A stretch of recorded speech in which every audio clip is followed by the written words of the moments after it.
Hello, I'm the Cinema Fanatic, and today I'm going to review Fred Olen Ray's The Alien Dead.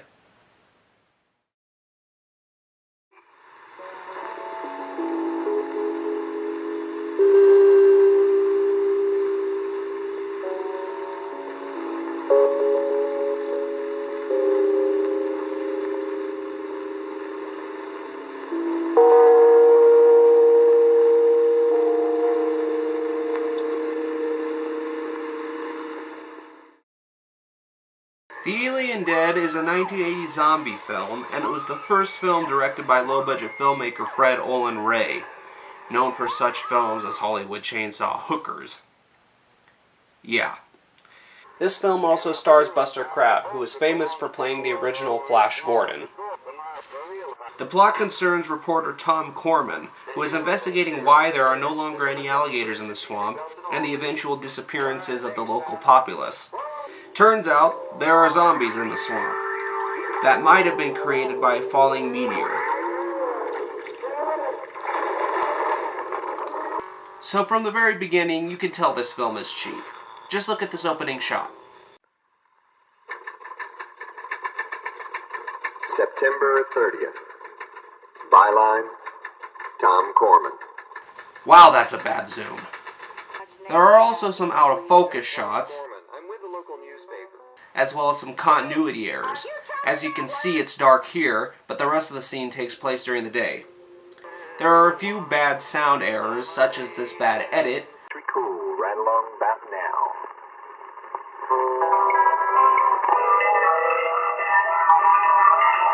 Well, I'll tell you what, Sheriff, I'm going to investigate the swamp.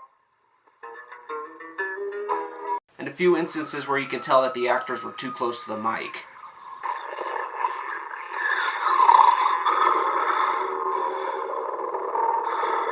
Speaking of the actors, all the actors are wooden. No one is believable. Are you ready to go? Hell no, I ain't ready to go. And to think all those people are out there looking for an alligator. No fooling. Yeah, the thing we gotta do now is find out how to kill them. But they're dead already, Miller. Let's go get the Oh, sheriff. you got to be kidding. Sometimes they stumble over their lines. I tried to tell everyone about letting them Yankees flood in here like it was the 4th of July. And sometimes they look straight into the camera.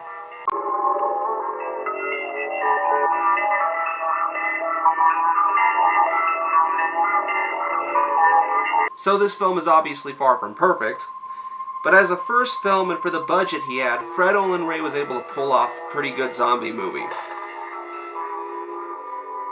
There's a lot of zombie action here, on land, and underwater.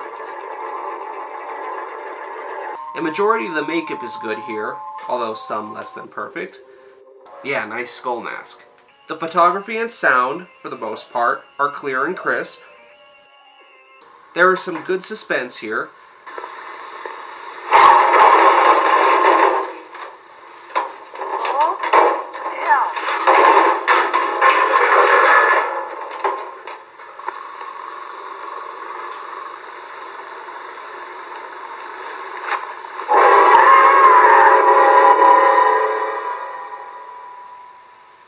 As well as some gore.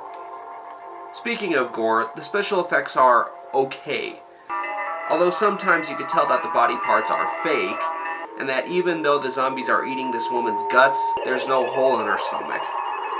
When the meteor crashes into a houseboat, the decimation is well achieved, but the meteor effect is not. It's obviously a sparkler. Look, you can even see the hand of the person who's holding it. Also, the tone tends to shift in this movie. Like when they play happy music during a zombie attack.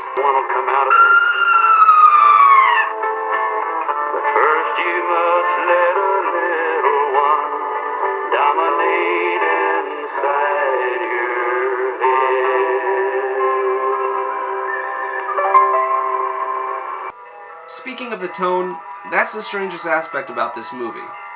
I'm not sure if this is supposed to be a straightforward horror film or a horror comedy, because a lot of the dialogue is comedic.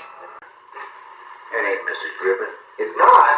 Of course it's not. This here is a redhead. Miss Griffith's a blonde. Hey, Bernie, that looks like blood to me. Yeah, it could be. Maybe this is Griff's old wife. Feeling any better, Griff? You know, we found your old lady. Well, that young newspaper reporter is him and Mike's daughter, they found her. Oh, she's dead at that Mother's Day at an orphanage, Griff. Say, Griff, you want to get a bite to eat? I hear they run the good spaghetti special. Hey, you take your time now, I ain't no hurry. The deputy mainly does this, but for the rest of the time, it feels like a straightforward horror film. So I have no idea what they were going for. Maybe they were trying to go for what Herschel Gordon Lewis did in Blood Feast, where, you know, it's a horror film with laughs, but you're mainly laughing at the cheesy acting and silly special effects, maybe? I don't know. So this film is flawed, but it has some moments. I'm the Cinema Fanatic, and I'll see you next time.